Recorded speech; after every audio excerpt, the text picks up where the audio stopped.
On this day, the 4th of July will no longer be known as an American holiday, but as the day that I decided to don a Santa Claus beard and said that I will go quietly into the night. I will not vanish like Will Smith without a fight. I'm going to not live on. My kids are going to survive. Today, we celebrate a sequel that didn't need to happen. Wow, that was kind of... Yay! I can't cheer at that. That was kind of a bummer. Wow. Here's your phone back. And wow, spoilers out the gate already. Well, yeah. Welcome everybody to Draken Shadow Vlogs. It's been a couple of weeks since we did our one for Warcraft, and we're still late on this one, but still late. We'll be okay. We're behind schedule, and we're behind schedule on everything, frankly. But people know why we're behind schedule. Because now we can finally talk about Genshiken and all of that.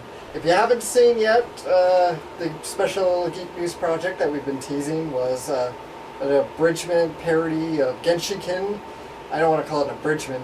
I guess it kind of is, but let's just call it by its title. Genshiken plays Dungeons and Dragons. That's it. It's for the Team 4-star Tiba Abridged. Should turn that off actually, because that's gonna blow. That's gonna make you cold. No, it's gonna blow into the mic, unfortunately. Yeah. But yeah, we worked very hard on the Genshiken Tiba Abridged. Our great pal Stephen Romney put it together in a matter of days, so we praise him and honor for him. That's why we decided to put it on his channel. Yep. And good on this. The other thing we need to explain is the proverbial elephant in the room. We know we made a promise in the Warcraft review. Yeah. It turns out that when we tried to plan for Independence Day, Brinton completely forgot and made other plans. So you guys can leave your comments on his channel or leave your comments here and chastise Brinton for forgetting. Yes. You know. Chastise him you shall. Exactly.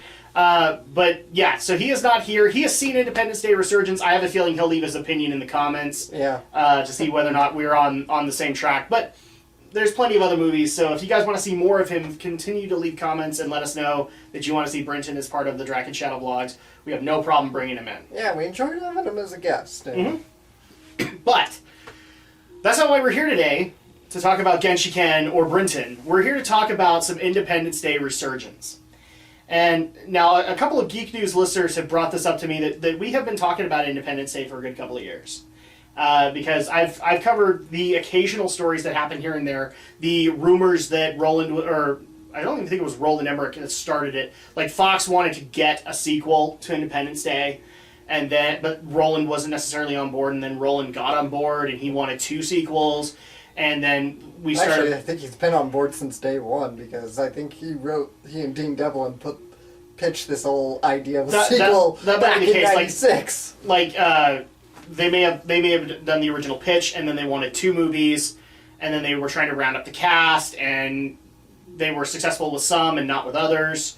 A sequel, 20 years in the making. So we've... it's literally 20 years in the making. Holy crap. Yeah. And so we've been covering this for quite a while, and now we actually get to talk about our opinions on the matter.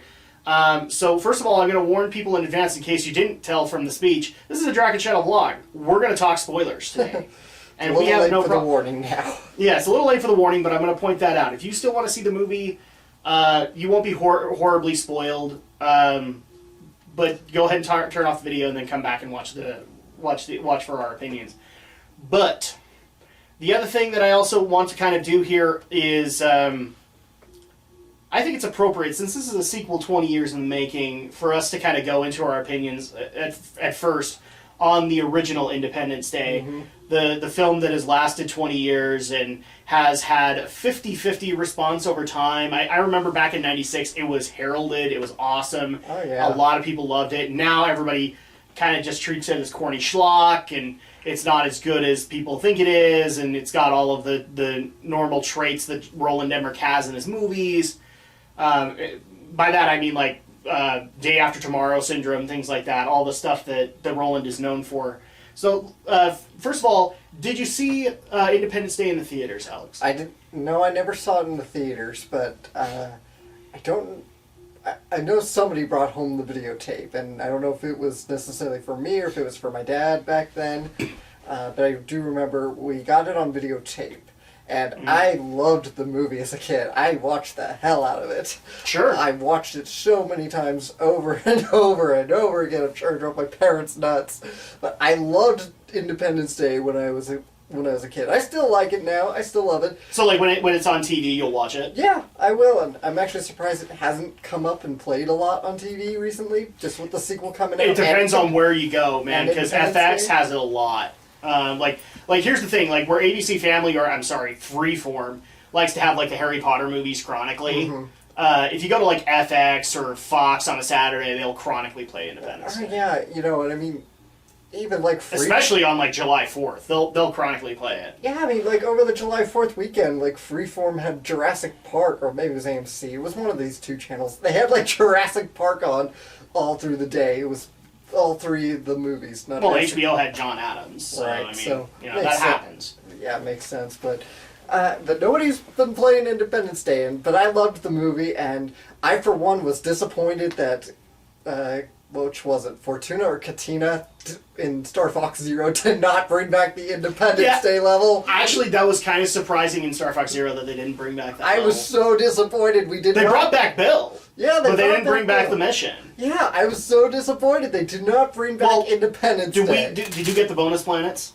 I don't think so, no. Okay, because there are bonus planets to it. So we may not know that. Please leave a comment and let us know if they actually recreated it so that we can go dig out our copies and play it. Because that was a cool moment in the Star Fox 64. Yeah. I'm starting to sound older every day.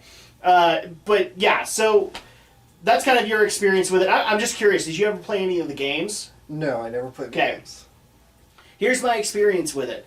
My dad and me, this was actually like a year where I was spending the summer with my dad. And we were looking for some good sci-fi to watch, and there just wasn't any in there. And at the time, my dad was actually treating Independence Day as kind of overhyped. Mm-hmm. And he, you know, because he was looking for a good sci-fi movie, and it just looked like, you know, insert Michael Bay action movie here, so it didn't really look like any sci-fi.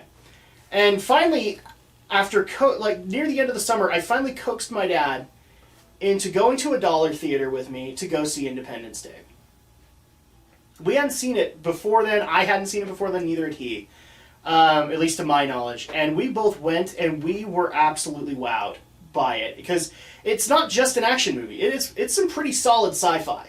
I'm not saying that it's 100% sci-fi. This isn't Star Trek, but this has got some legitimate sci-fi traits to it that it's very enjoyable. So much so that this was around the time when I was like a teenager, and I'm like, oh, buying toys is for kids and babies.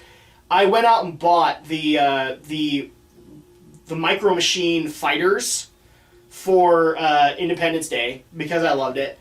I bought I wanted to buy the full-sized alien fighter because again, this is like dogfighting is like my wheelhouse. I love Return of the Jedi, and this had plenty of it. So, and on top of that, I even played the crappy PlayStation 1 game, and it's crap. I have no problem admitting that. But yeah, so that happened, and whenever it's on, like, I don't watch much TV anymore, but whenever it's on, depending on the scene, I will probably stick with it. If it's early on in the movie, probably not, because, you know, watching the dog jump through the flame tunnel is kind of dinky now with current CGI. But, like, seeing the whole moment where they discover the planting the virus and all that, I love the fact that people give such crap to that movie, but, well, it actually brought up some interesting details, and it brought them up in a good way, you know? It wasn't dumb. Am I going to say this is the movie that launched Jeff Goldblum's career? No, that'd probably be Jurassic Park. Yeah. Bill Pullman? Oh, probably not. He had a couple other movies before then. And for crying out loud, Randy Quaid was awesome in the movie. I mean, for crying out loud, he got to be the hero. So yeah, I love Independence Day. I don't own it on DVD, but I do have streaming to it, and I will watch it. In fact, I was going to watch it before we went to go see Resurgence, because I wanted to make sure that things were accurate. I own it myself. I I want to say it's the director's cut. It's like the special extended edition that has all the deleted scenes restored. Oh, I never even got to see that. I had just the dumb little VHS. Yeah. And I never got it on DVD just because there was no point. It was on TV all the time. Yeah. So that's kind of my experience with it. And kind of like Alex, strangely, I haven't bought into the internet culture that it's bad, that it's a 50-50 deal, that it's schlocky. I still think it's enjoyable, and I still think it's got a lot of really great shots. Yeah. A lot of really great elements of sci-fi that have since been incorporated into other things. They actually had to think about this concept. If you did actually have a hive mind and you did try to implant a computer virus, would it affect the entire fleet? And sure, we can question that all we want, but at the time, it looked like a cool concept. Yeah, it's fun, and it's basically, the way to look at it is it's sort of a high-tech reimagining of the end to War of the Worlds, where War of the Worlds, the aliens go down with basic Earth bacteria. That's kind of the same concept. Well, and the one thing that I will admit that the internet is kind of right on is the whole destruction scenes. They are classic Emmerich, and they don't necessarily hold up now. But, I mean, I had problems with frickin' Man of Steel in that CG in the movie when they started doing the whole bong, bong, bong. I had problems with that, and I'll agree, those scenes don't necessarily hold up, but the dogfights certainly do. A lot of the cheese and machismo that is in the movie still holds up. Oh, yeah. 90s cheese.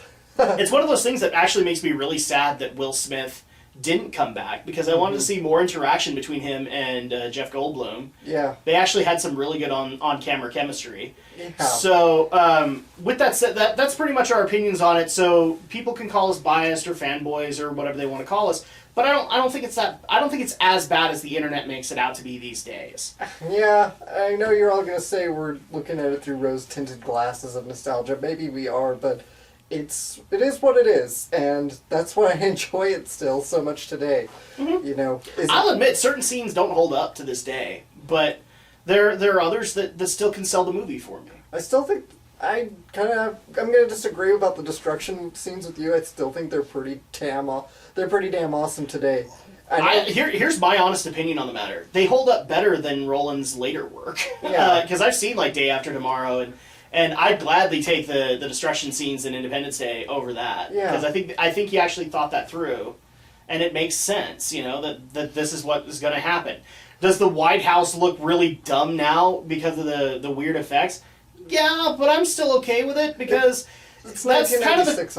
Well, but it was also a shock factor. Mm-hmm. Like, to actually see the White House get blown up in a movie, like, we never thought we'd see that, because America always wins. No, this is one where the world, not just America, the world almost lost. Yeah. And I still think a lot of that stuff holds up. I think a lot of the characters still hold up. I mean, for crying out loud, this was the first time I got to see Brent Spiner outside of Lieutenant Commander Data, and he's a damn good actor.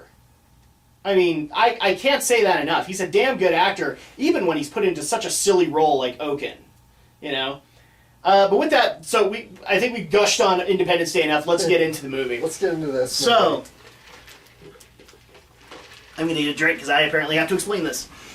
So, we literally start on July 4th.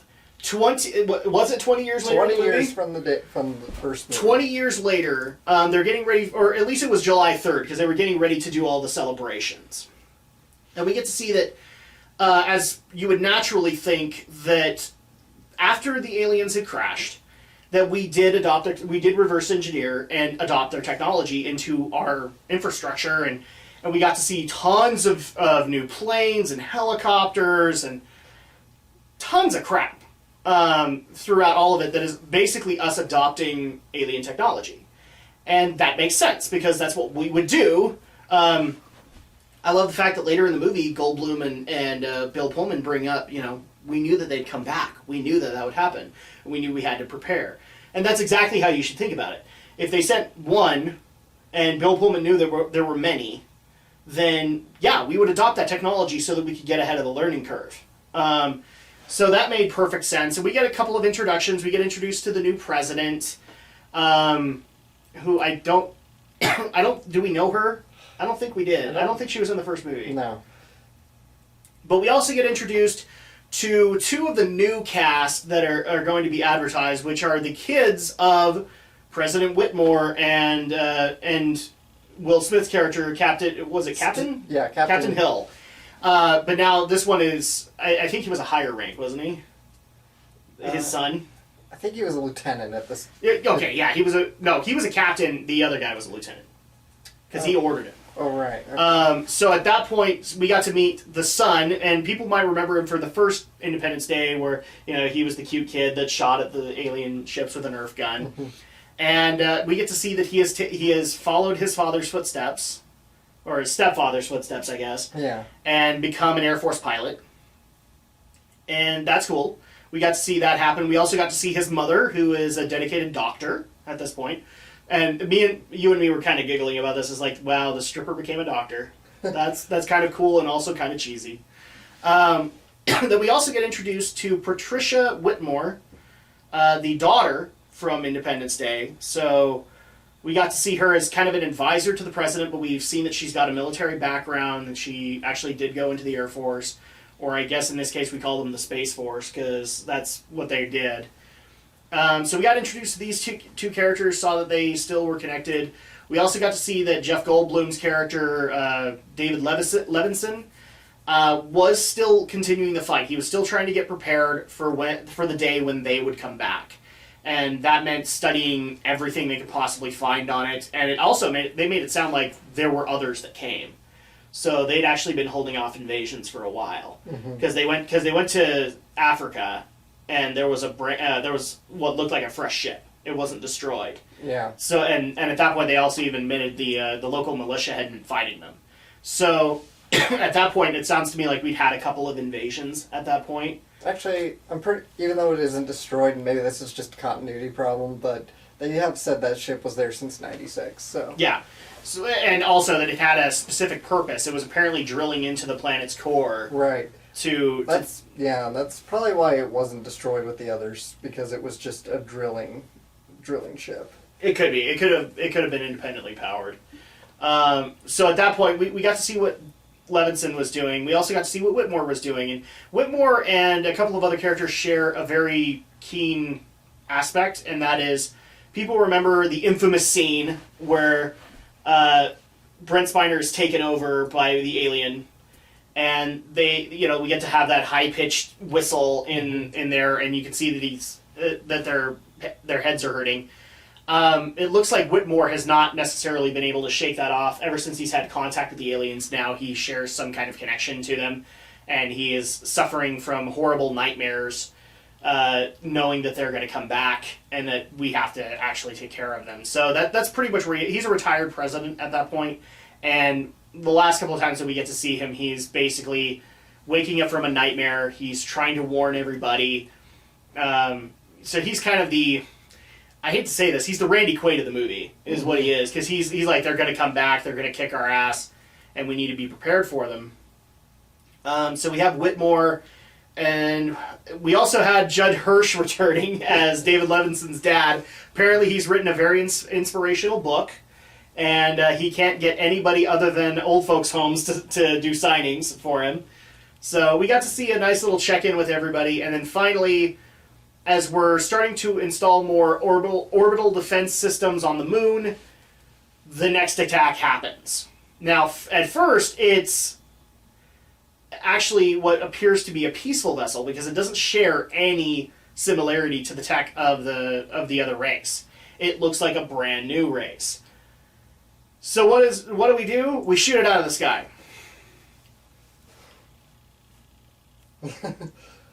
Okay. Good on you. But Levinson was obviously against it because it didn't look like that tech, so it could have been a new race. So at that point, he actually is able to get one of the new introduced cast members, played by Liam Hemsworth, to come down, pick him up so that they could check out the wreckage of this ship. And in turn, discover a unique orb that has been seen in all of the psionic visions that are being shown by everybody. And this is around the time when the visions get so prominent that we actually cut to Brent Spiner's character, Dr. Oaken, who's been in a coma for 20 years.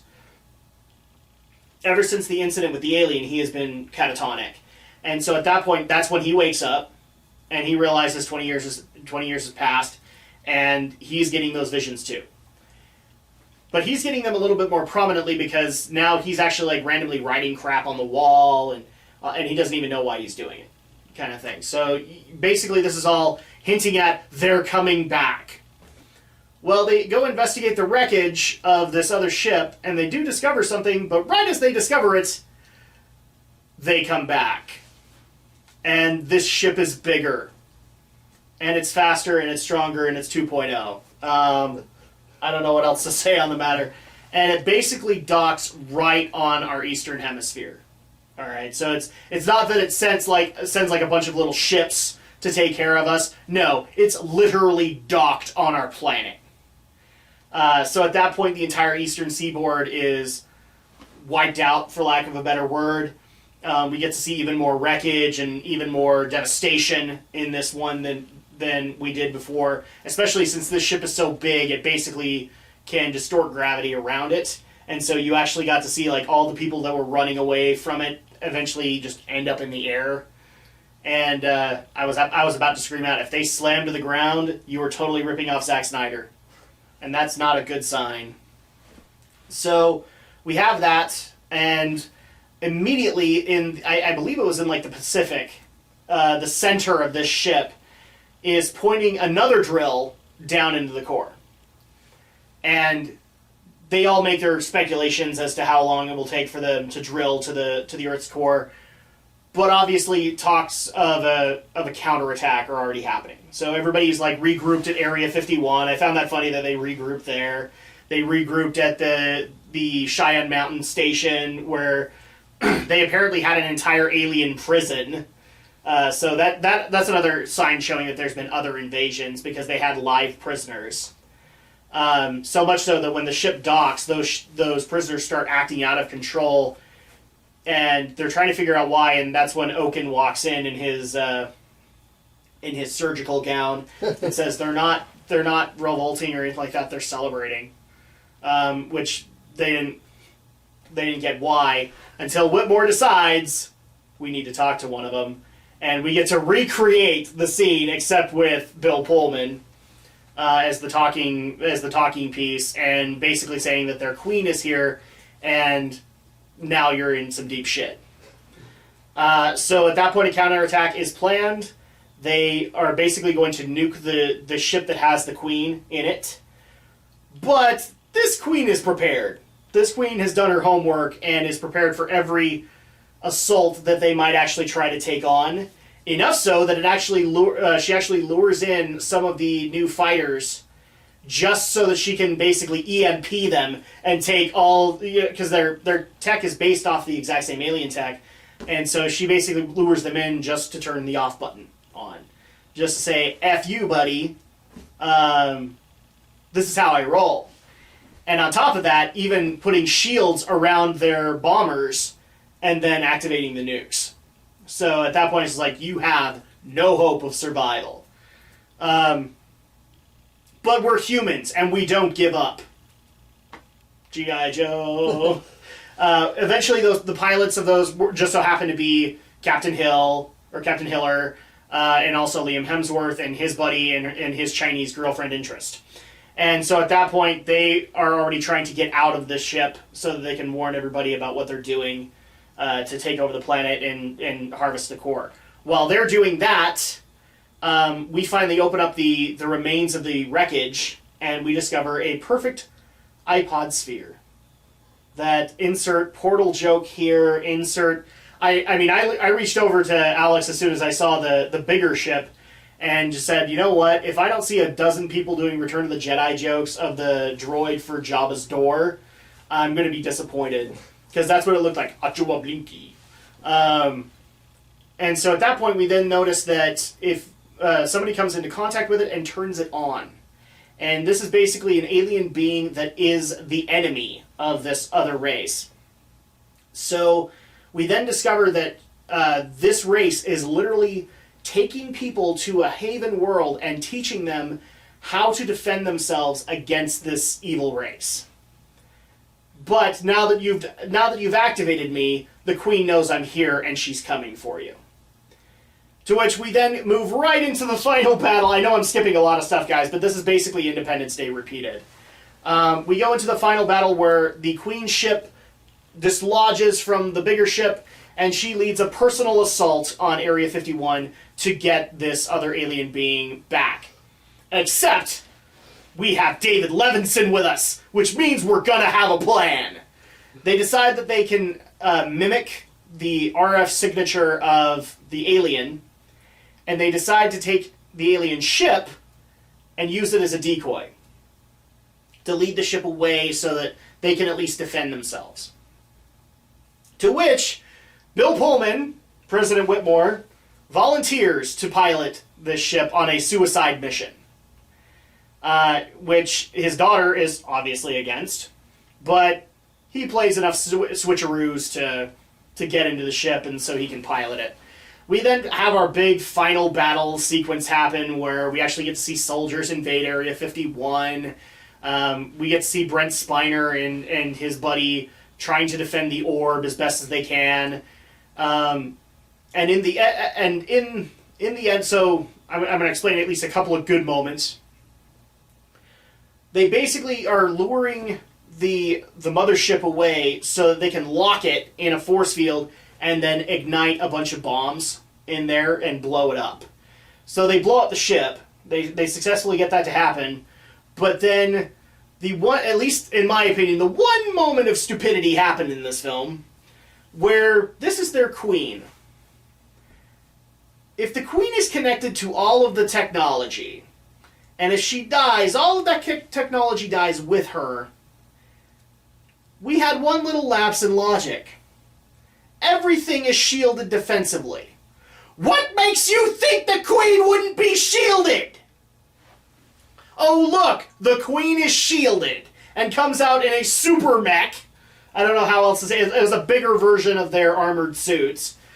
And actually leads a personal assault to get the other alien out of Area 51. To which we have to have these big Michael Bay moments where we're firing at our shields to try and get them to break. And then we find out that the other pilots commandeered some alien fighters. They come down and start firing at her. Then she finally says, enough of this. I'm going to literally use my alien fighters as a shield, and has them swarming all around. Then starts punching the facility so that she can get the sphere out. And at that point, we then have the Technobabble and Scotty moment, which was, we should turn on the ship's thruster, or the ship's space thrusters. No, that will be the worst thing we could possibly do, and yet it works. Of course it does. And they actually get a perfect shot, so they're basically in a free fall, and they can fire at this thing as much as they want, and they also get control back of their ship. So we finally get to see the end of the Queen, but everyone's like, it's over, and it literally ended like a minute on the timer before they reach the Earth's core and destroy the planet. But they're like, there's not enough of the planet left. And at that point, Brent Spiner comes out of nowhere with the spherical alien and says, oh no, wait, we've inspired this alien because we killed a queen. No one has ever done that before. And therefore, they want us to teach people how to do it. Dun, dun, dun, dun, dun, dun, dun, dun, dun, and there you go, hinting into the sequel. And that's pretty much I know I skipped a lot of pivotal moments, but that's pretty much Independence Day Resurgence in a nutshell. I almost want to say it is literally almost point for point a repeat of Independence Day. With that, let's go ahead and get into the analysis portion. Alex, what did you like about this film? I actually enjoyed this movie, probably more than I thought I would. And well, it's funny because like when we did Geek News, we were all just like doing heavy sighs. We just didn't know if we wanted this movie. Yeah. I know that I think Romney is one on board just saying that Independence Day hasn't aged well and all that. But like we would bring this up and basically the first reaction for most of the panel would be It's like, how desperate are you, right? Yeah, exactly. You're literally trying to recreate 20 Years of Glory. Because it's like the first movie ended just fine, right? It's not like it had a setup for a sequel. You know, yeah, they keep saying we always knew they'd come back, but let's face it, they never said that in the first movie. No, they never hinted at it. I mean, we got the success, and then we stayed on it. Yeah. And that's basically how the movie ended. That's why I was saying for numerous times that I don't think Independence Day needs a sequel. I think it stands on its own. And I still hold true to that concept. I think it still stands on its own. Yeah. That being said, the sequel was not a waste of time. I get it is essentially just setting up for a whole new series of films, probably, just to extend the storyline a little more, get a little more crazy with it than they could have ever conceived of in 1996 when they made it. So, but I had fun with it. I thought it was I had a lot of fun with it. The jokes can be hit and miss, but I still laugh. The jokes are pure corny, and I'm okay with it. It is. It's corniness to the max, but it works on that level because the movie knows what it wants to be, and it is what it is. Yeah. And it doesn't try to be anything more, I feel like, and that's something I can get behind here.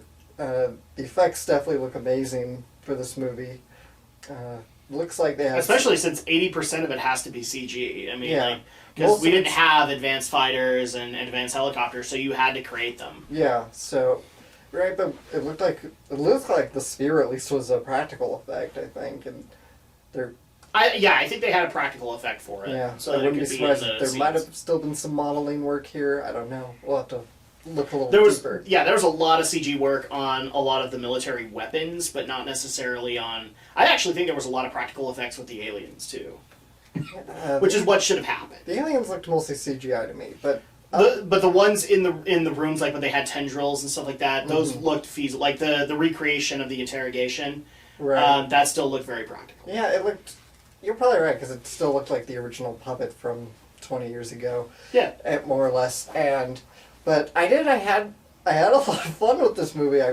I was kind of expecting to dislike it. I've been hearing mostly negative press for it already, but I ended up really liking it. I had fun with it, and I mean, I don't think there's much more to say. It's a fun, it's exactly what you want out of a 2-hour popcorn flick. You want to just have some fun with it, which is what this is. Yeah. Let's not kid ourselves. This is a summer popcorn flick. Mm-hmm. That's what it was designed to be. I agree with you. I think it holds up on its own. I still think the first Independence Day holds up on its own. It doesn't need a sequel. And frankly, to the hardcore fans that just like, I'm never going to watch this sequel, I'm always going to watch Independence Day if I watch it, you're fine being able to do that. You're not missing out on anything. This is just additional popcorn movie glory. Maybe even for your kids to be able to enjoy and have their own Independence Day moment. But there were still a lot of really good shots, a lot of really good sci-fi in the mix there too. Mm-hmm. I especially love that they tried to recreate the shots from Independence Day where they were actually entering the atmosphere. So you had multiple ones where it was just a wall of fire because the ships were that big. And this ship was even bigger in scale. So it was basically like covering up half the planet in a firestorm. So I like that concept. A lot of the shots and the effects look gorgeous as far as I'm concerned. And it looks like legit sci-fi. It looks like, if we did win against the aliens, this is how things would go. We'd set up an orbital defense system. We'd have recon stations out at Saturn. It makes sense that we would have those things. So I'll agree with you. I think it's got a lot good going for it. Does it have a lot of the Roland Emmerich isms? Yeah, I suppose so. Yeah. But I'm okay with it because again, it's a sequel that doesn't necessarily need to be there, but it does add to it. It does add flavor to the original movie without hurting the original movie. Yeah. So with that. I think we've done plenty of positive. Let's go into the negatives. What did you not like about Independence Day Resurgence? Well, you've already said the jokes were probably overly corny, but it's not that I minded the corniness of the jokes. Some of them were a little flat. Others were fine. The jokes are kind of hit and miss, and it's kind of weird because I'm kind of appreciative that this movie's not terribly long. but at the same time, I think it moves really fast. We might need to double check this. Was this shorter than the original Independence Day? I think it is. It feels shorter. Maybe it's just the. I could have sworn that the Independence Day was like 2.5 hours, and I want to this say one the is a little original's over got 2. Yeah. No, it's 2 hours on the dot. I think it's. So. Yeah, I mean, the official runtime I saw from the theater was like 2 hours 5 minutes, but that could be including trailers. Yeah, that is always including trailers. So you have to subtract 10 minutes. Right. Out of it. So yeah, this was a lot shorter considering the original was like a good solid 2:30 probably, maybe a little less, maybe a little more.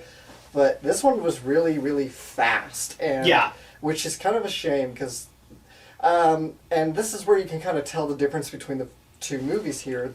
The first one is essentially more of a disaster survival drama, with sci-fi, obviously. Right, we taught it as an action movie, but it is more. I think it's much more when I compare it to this one, more of a sci-fi dramatic survival movie than it is an action movie. This one or the first one? The first one. Okay, yeah. This one is much more the action movie, I feel like. Which isn't necessarily a bad thing.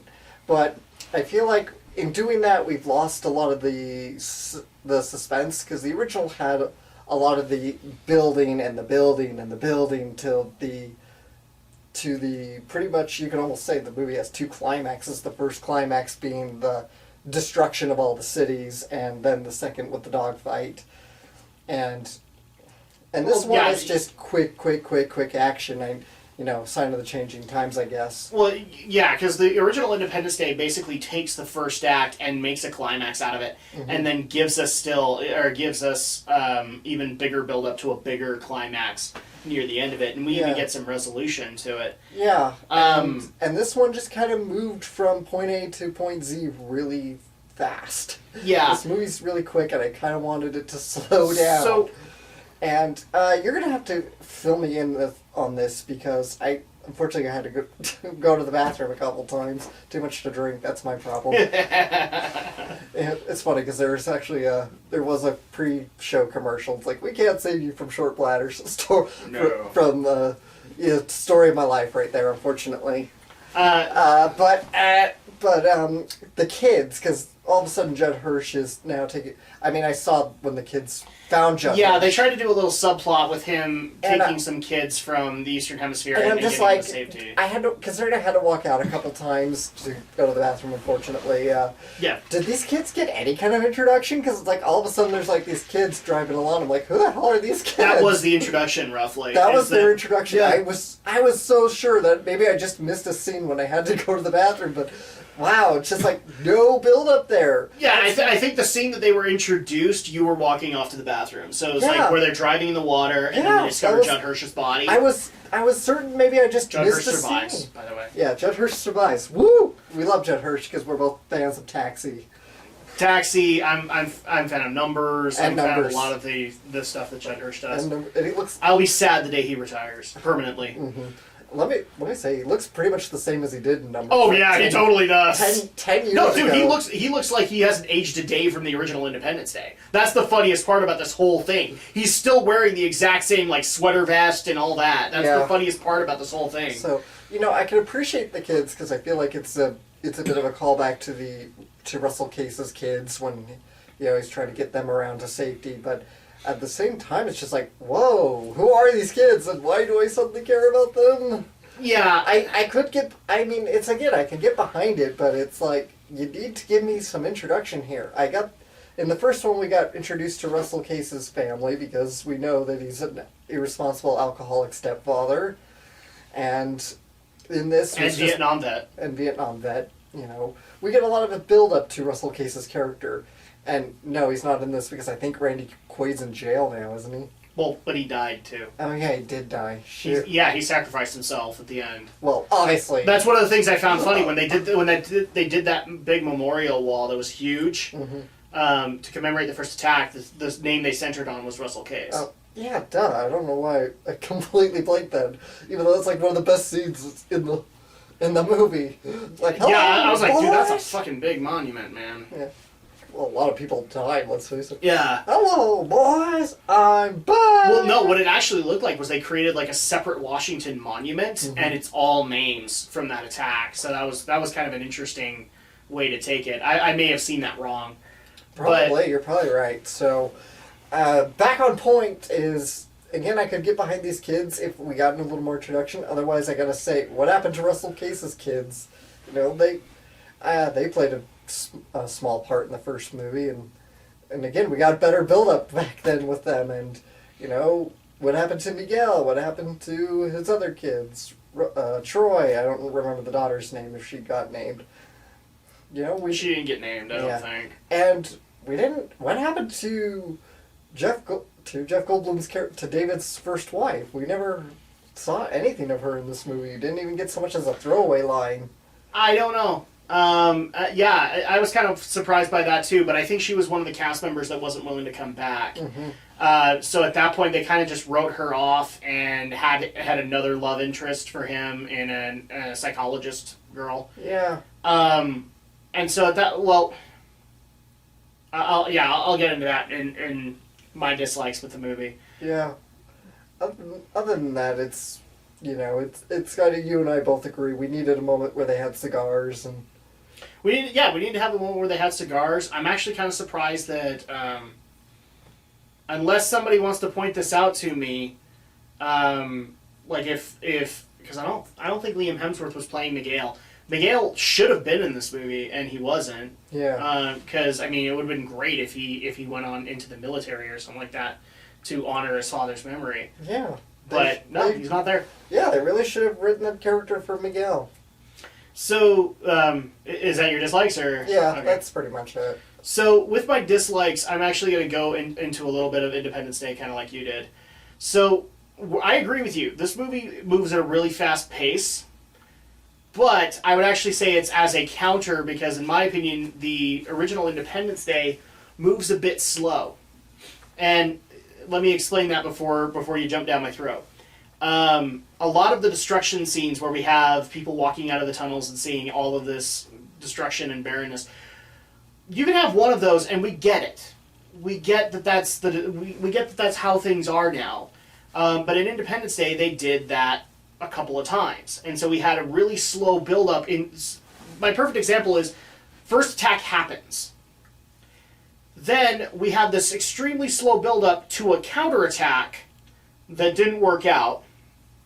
And I felt we could have gotten to that a little bit quicker. And then we have the whole Area 51 thing where we're, again, delaying things horribly. In fact, the launching of the nuke at the alien ship, I actually would say, like, that's supposed to be a big pivotal moment. It's not a pivotal moment because we're literally seeing it through a communication screen. You know, we're not actually experiencing this happening. Yeah, but... Aside from that one stealth bomber that we see launches the warhead. And so at that point, I would actually call that a slow moment, because it's not necessarily, like, we're not involved in the action. We've already had a dogfight moment in the movie, and so this actually, like, pales in comparison to it, and then we build into the final dogfight, the one that involves the rest of the world. And that's where, so that would be like, if I had a major complaint with Independence Day, it is a slow movie, or at least it's slow to build. And that's not necessarily a bad thing for a lot of people. For you, it's good storytelling. For me, it's just like, I get it, move on. Because that's my personality. Like, I get it, move on. And I agree with you. This movie moves extremely fast. Now, for me, this was kind of at my pace. I actually would dare say it was a little fast for me, too. Because it was basically like, what scene can we recreate here? What scene can we recreate here? Blah, blah, blah, blah. And that's what they were trying to do. That's why I'm saying it's Independence Day plot point for plot point. Yeah. We have the first attack, we have retaliations, then we have the next attack, and so on and so forth. And so at that point, I think they kind of couple each other in that regard. Like, where Independence Day works with those slow shots, Resurgence works with a faster story to build up to this, because we already know that how destructive these aliens can be. We know how destructive they are to our atmosphere and things like that. You can't retell that, you know, without treading old ground. And there I can give the movie credit, because, you know, I mean, we did get the big destruction scene that we all came for, but at the same time, we didn't have to like the first movie, single-handedly witnessed the destruction of every major metro city in the world again. So I give the movie credit there, because we saw that already. Which we didn't technically even see. We just saw the destruction of an entire hemisphere. Yeah, what we did. And that's why I gotta give it credit, because that moves along quick, because we've already seen the big destruction of the cities by the individual laser blasts from the first movie. So this movie needs to bring something new. So I give it credit there. Yeah. So at that point, the other thing that I'll also bring up to you is that I agree with you. The kids' plot line, I think, was only crafted to give Judd Hirsch something to do. Mm-hmm. Because at that point, like, I think they wanted to try and recreate Judd Hirsch being the spiritual leader at the end of Independence Day. Mm-hmm. And so in that case, they gave him the kids. All right? Yeah. Now, here's going to be the point where we're going to have a little bit of contention. I actually wish the Russell Case's kids were not in the movie. I thought they were pointless plot threads just as much as these kids were. Because Miguel doesn't go anywhere. Neither does the younger kid. Neither does the girl. We have the one moment where the girl decides that she's going to give up her virginity, and Miguel saves her. And we know that Miguel's angry at his dad. But that's all we know.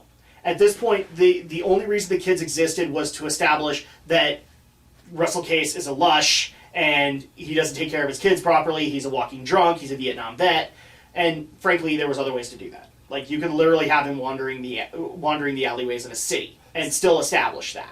Yeah. See, now I need to, like, give you my copy of the extended cut DVD just to see if I don't know if it will, but I am curious to see, because it's been a while, but I do remember that some of the deleted scenes gave the kids a little more to do, and so I'm just curious if the deleted scenes from the original movie are going to change your mind a little bit. But if they don't, then they don't. Yeah, because that's kind of my problem with it. I haven't seen these deleted scenes, and so to me, Russell Case's kids were a useless plot point that I actually hated. When that's another point where things would get slow to build. Is just like in this movie, where we would go to the kids, and we'd see the exact same crap that Russell Case's kids had to go through. Oh my gosh, there's so many cars. People are going off the road. We might as well do that. We had to go through that again, as far as I was concerned. And I just wasn't interested in that aspect. I wasn't more interested in going to the tactical rooms and hearing about, like, how are they planning these strategies out? And do they have another virus that they can upload to this ship? Kind of thing. I was more interested in that stuff. And so I agree with you. The kids are kind of a pointless plot point, but I think they were simply put in there so that Judd Hirsch had something to do. Because remember, the movie started him off as a loser. Yeah. So at that point, they had to turn him around. Yeah. So if they can get the sequel off the ground in time and they can get Judd Hirsch back, I want him to have another book about how I saved kids. How I saved kids. Well, no. You want to know what I want now? I want a full-on orphanage from Judd Hirsch. I want him to be off on a random island and he's got this orphanage with the kids. That's what I want. I want insert anime plot line here. Were you going for a Gundam C Destiny joke? Because you mentioned island with an orphanage. No, it's everywhere. I mean, for crying out loud. Like the one that I could mention, like Alone in the Dark, the Uwe Boll movie has that. Like, there's tons of movies in TV that have done that plot point, and it's dumb, but now I want Judd Hirsch to have one. Yeah. Because it would be absolutely awesome.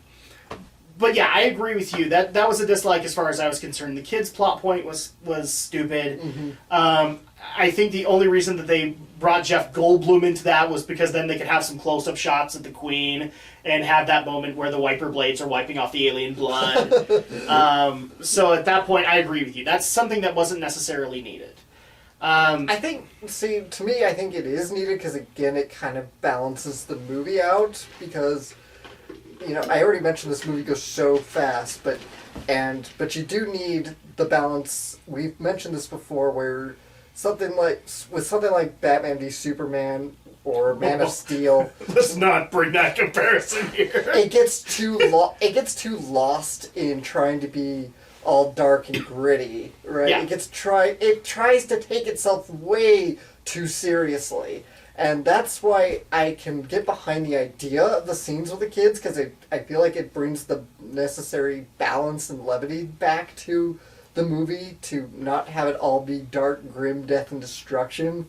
Because, let's face it, we are having death and destruction on a massive scale, but that's the thing with these movies is you do kind of forget about it because you're wrapped up in these characters' own personal survival stories that it balances it makes it a little levity. So it's just my problem is the execution was poor because I would agree with you on that one. But I mean, from my perspective, I didn't give and this is gonna sound really horrible for a dad to say, I didn't even give a crap about any of those kids. And the reason that I didn't was because either the kids came off as extremely whiny, like the one girl who was driving who lost her boyfriend and all that. She came off as extremely whiny. Or they came off as just typical movie kids, which is just annoying, whiny, obnoxious, what these directors want them to be. And so for me, like, you know this about me. I want story elements to make sense and for them to fit in perfectly. And kids in a movie like this, unless it's the freaking Goonies, they're not going to fit, And that's kind of my issue with it. I'm not saying that they're bad by any stretch of the imagination. I thought that was a really great way for Judd Hirsch to come back and be kind of a spiritual leader kind of thing, is for him to save these kids. I was fine with that. Especially since I didn't want to see Judd Hirsch die, and there was at least twice where I thought Judd Hirsch was going to die. In fact, can we make the joke about that right now? Let's do that. I found it funny that every time that Judd Hirsch looked like he was going to die, either Jeff was on the phone with him, or he was literally looking at him. Okay, so like the joke that we were making was, okay, so to ensure that you don't die in an alien invasion, make sure that Jeff Goldblum is having some kind of contact with you. Yes. That is apparently your invincible shield, and you will not die. And let's be clear, it's got to be immediate contact. And he's got to look shocked. Yeah, and it's got to be right in that moment because obviously President Whitmore dies. But he wasn't with Jeff Goldblum at that time. No, he wasn't talking to him. He didn't see the ship go off, yes. And so you didn't have Jeff Goldblum going, "Good luck, Mr. President." You didn't have that, but Dad, and it was always that way, Dad. and they killed off. Dude, he's Keanu Reeves, but he's 50. And they killed off Jasmine. Oh, they did. They actually killed off Hiller's mom. I was kind of surprised by that one. She survived the last one. I actually was kind of surprised we didn't see the dog come back. Well, dogs don't. Let's face it. I doubt a dog is going to. Oh, they've got another dog for 30 years. Okay, maybe another dog found it. But we needed to have another scene where a dog jumped a car to avoid a firestorm. Yeah, I was kind of surprised by that too. She doesn't survive. Yeah. Like it looks like she's going to, and then something happens and she falls into the wreckage. And so at that point, that was a pretty sad moment to have because you were invested in her. She worked her butt off to survive. She got married at the end of it. You had that whole will they won't they plot line with Will Smith, and she didn't survive. Yeah, just kind of. I almost kind of wondered if this is why Will didn't come back. Like he read the script and saw he was going to die. He's like, nah, f you bitches, I'm not coming back. I'm cursing a lot in this one. But yeah, so that I think that pretty much sums up our dislikes of the film. Yeah. It still holds up, but it's still got issues here and there that people are going to have. So let's go ahead and go into our final analysis here, Alex. Really a better. How does Independence Day Resurgence scale? A better movie than I expected because I was there 2, 3, 4 years ago when they announced this. I'm like, what on earth are you going to do with an Independence Day sequel? Yeah. And I just couldn't see it. You can't top that. And I'm just like, but it's kind of one of those cases where maybe sometimes I can be skeptical at start, but when the hype starts building, I'm like, I'm interested and I'm curious. And yeah, this was the case for me. Well, I think one of the jokes that we made, because we got vague plot points here and there, so I was like, in the second movie, they're coming back and we're going to fight them off again. And in the third movie, we're going to go into space and take the fight to them. And I'm like, okay, so this is basically Independence Day of Star Wars. Well, yeah, probably so. Yeah. And so I had fun with it. It's really a fun, goofy kind of movie, and it's kind of what we need in the midst of summer. I mean, we've had, that's kind of spring, I guess, but we had Batman v Superman, which was heavy and really made no sense whatsoever. I doubt a 3.5-hour extended director's cut's going to make any difference. Yeah. I don't care what mundane Matt says, he's an idiot sometimes, and of course we had Civil War, which is a great movie, but it is kind of a sad movie because who's Monday Matt from? Mundane Matt is a YouTube channel personality. He's a commentator, and we had, like I said, we had Civil War, great movie, I loved it, but it is kind of sad because we do see our proud heroes divided now, and it's kind of leaving the question mark what's going to happen in the future now, and I mean we know, but for the moment we're in, and I loved, and don't get me wrong, I love Civil War, and now we have Independence Day. And I had fun with it. That's what all I could have asked out of 2 hours to have some fun, and by all means I enjoyed it. Did you give a score to it? Or? Oh, I think my final score would be, I'm feeling generous, but not generous enough. It's kind of teetering. I'm going to give this a fairly good 7.8. So just a little more above average, but not quite B grade for me. I'm kind of there too. I think my score would be along the lines of the 7.5, just an average movie, because it is a popcorn movie. It's definitely a summer popcorn flick, and if you're looking to have one of those, then you're going to have fun in the theaters doing it. But does this necessarily add to something that was already great? Not necessarily. No. It's one of those things that you can take or leave, and you're fine. And as far as because I was kind of there with you when we started hearing about the sequel, I was just like, how can you do a sequel to this? Because it already ends on such a high note. I don't want to hear about aliens coming back and trashing our shit again. Wow, I'm cursing a lot in this video. And so at that point, I wasn't on board with it. I don't even think the trailers got me on board. I think I was still very reluctant. We had to put it on the list and just and roll the dice. And I'm glad I saw it, but at the same time, it didn't necessarily add anything to this year. I mean, for crying out loud, we've seen Civil War, we've seen X-Men Apocalypse, we've seen Deadpool. Deadpool was a good movie this year. Oh yeah, Deadpool. And I'm not trying to just mention hero stories here, but I mean, we've seen a lot of really good stuff. Mm-hmm. I would even dare say, at least in my opinion, Warcraft did a little bit more, or tried to push the bar a little bit more than this movie did.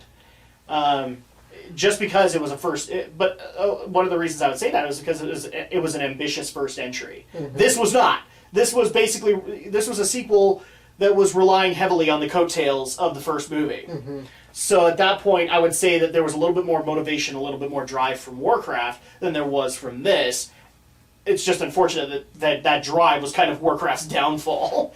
So at that point, yeah, I'd probably give it a 7.5. It's an average film for people who love movies. You're not going to see anything huge or awesome out of it. It's got some good shots, but nothing that you couldn't get from the original Independence Day. It's kind of like I said early in this video, where the first one's more of a survival drama, this one's more spectacle and action, so go in expecting that. Yeah, I mean, the best way that so you keep on saying survival, I mean, if I were to make an equation here, if Independence Day 1 was insert survival game here, Independence Day Resurgence is Call of Duty. That's what it is.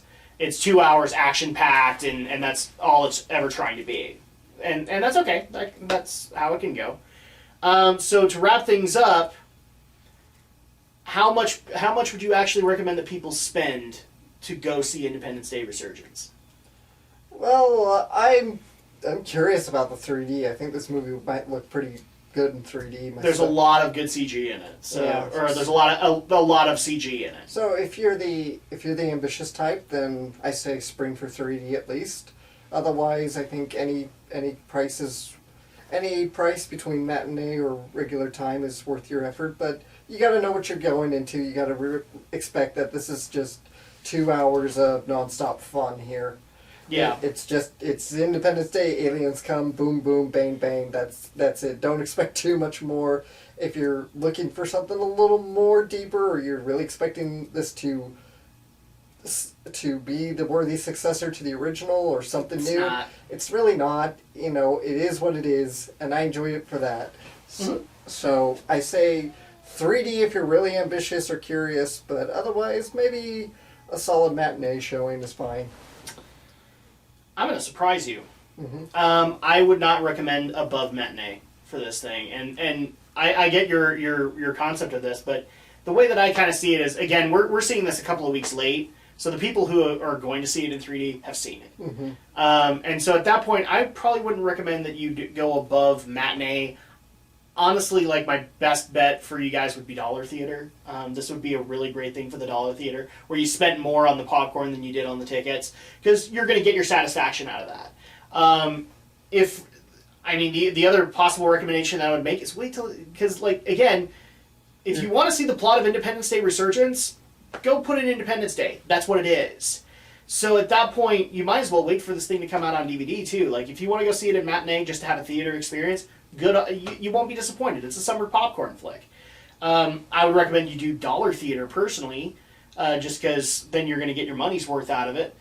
But honestly, you could wait until this hits Netflix or Amazon or hits DVD, and you'd be fine. Are you leaning strongly more to rental, or you still encourage theater but dollar theater? I'd encourage dollar theater. Okay. That's where I'm leaning in that kind of camp. Like, I'm not mad that I spent matinee on this thing, but if I had a second chance to be able to do this, like if I were to take my wife to go see it, I'd wait till it hit the dollar theater, just so that I didn't have to spend so much money on it.